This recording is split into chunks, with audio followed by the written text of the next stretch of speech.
Yeah, I'm not too sure. That might have been an instant elimination for them. Ooh, Fishy, Joji, and Tabs up in the air. Storm Surge going off on the far left side, the western side of the map there. Here on the other side, Glace, Zexro, Chaotic still alive. Big names here. Class, DeRoller, and Colazo. That's a team that I definitely have my eye on. Possibly even a prediction to take it all. Gotta keep an eye out on that team. I'd say criminally underrated as far as what they can bring to the table right on the big stage.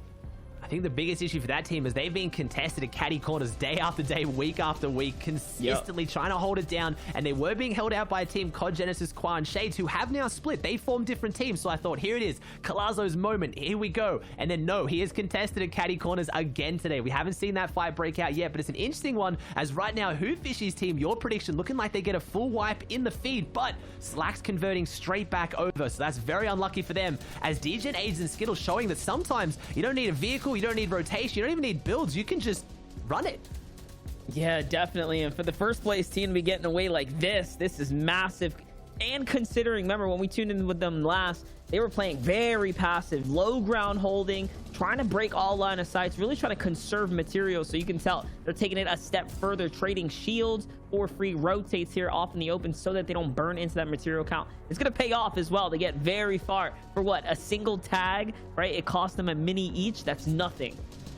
That is absolutely nothing. That was a great rotate. This is what I wanted to see. Yes, as you can see it, your eyes are not deceiving you. Class has picked up the snowball launcher. I was talking about this. This got busted wide open yesterday. Sorry, guys. I'm going to take the mic for a second. I got to give you the history lesson. We did have Spudlight. Got to shout him out. He discovered this. A lot of players not understanding why this item would be so strong. And if you're at home and you're questioning me, I'm not going to doubt why you're confused as well.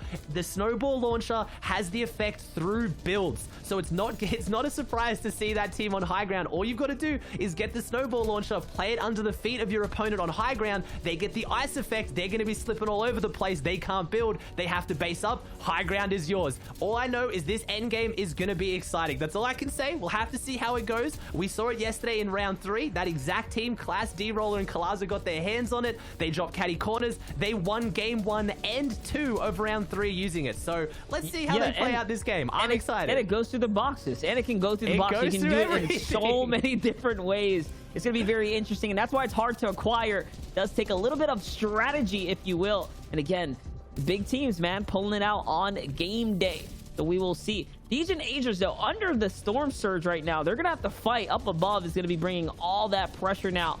You can see Class is the one holding it. He's already let off a few shots from the snowball launcher. Down to 7 shots here. Starts off with 12. So it does come completely capped out when you do pick it up. Here it is. He's going to look to exchange it for a second there. And no, he's absolutely ready. There's one.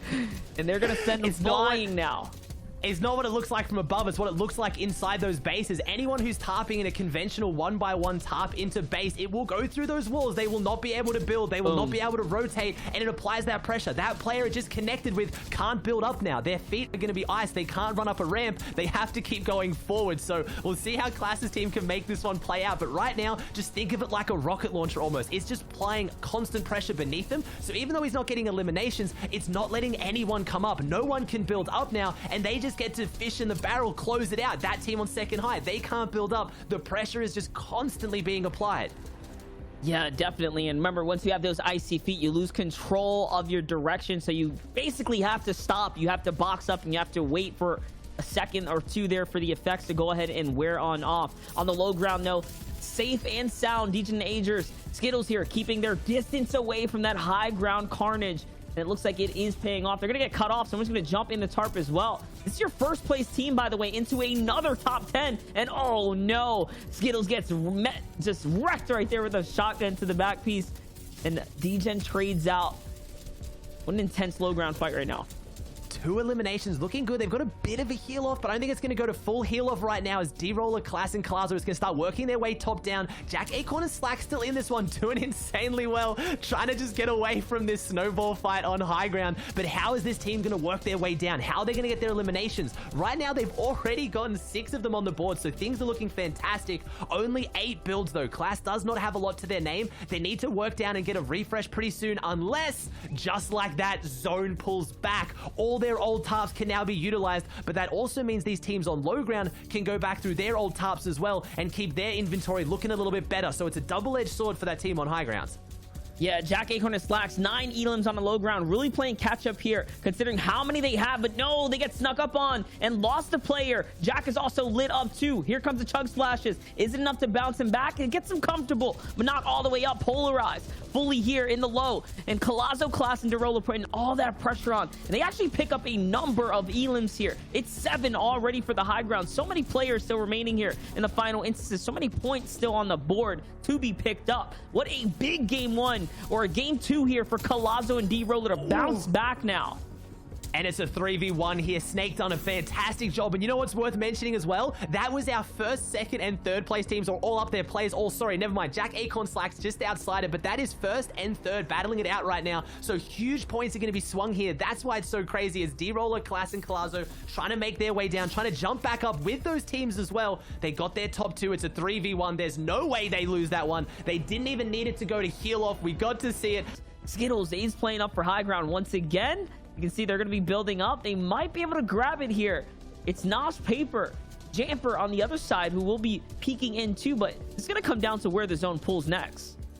Yeah, it's going to definitely come down to who pulls zone there, and that was a great positioning. They set up on it. They waited till the fight broke out. They knew the team beneath that won the fight was still weak from winning the fight to be able to build up and take it. So they reinforced it. They built up. They've ramped up. They got a really big metal base up there, and if they now pull that half-half zone, they're looking fantastic. They do have a team just beneath them, but it's a team that's been wounded. They've only just won the fight. You see Spook there not even having any shields, and I think they would have had time to pop it by now if they had it spare. So Ages, Degen, and Skittles looking fantastic in this position as Nosh, Paper, and Jamper have to push off their high ground, no longer in zone. But you coined it best there, Monster. Where is zone going to go? Who is going to be favored by the RNG Fortnite gods here? Who's going to get half-half and first rotating? So we've seen how dangerous that is. And Storm Surge, I talked about being blessed by the gods. That's being cursed by the gods there. 25 damage to each player consistently until either they drop or they do enough damage to go above the threshold. And no, never mind. The Fortnite gods have favored your pick, Monster. And this is a very, very